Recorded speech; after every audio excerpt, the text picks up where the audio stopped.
ఆవు పేడతో పెయింట్స్ తయారీ, లక్షల్లో ఆదాయం.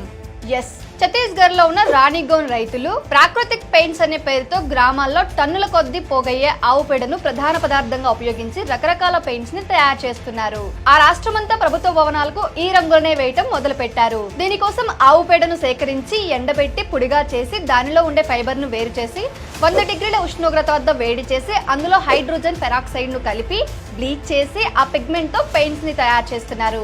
అలా చేయడం వల్ల ద్రవ రూపంలోనికి మారిన మిశ్రమం తెలుపు రంగులోనికి వస్తుంది. అందులో రకరకాల రంగు పొడులను కలిపి రంగురంగుల పెయింట్లను సిద్ధం చేస్తున్నారు. వీటిని కేవీఐసి అంటే ఖాదీ మరియు విలేజ్ ఇండస్ట్రీస్ కమిషన్ లో అమ్ముకోవచ్చు. ప్రాకృతిక్ పెయింట్స్ పర్యావరణ అనుకూలమైనవి మరియు విషపూరితం కానివి.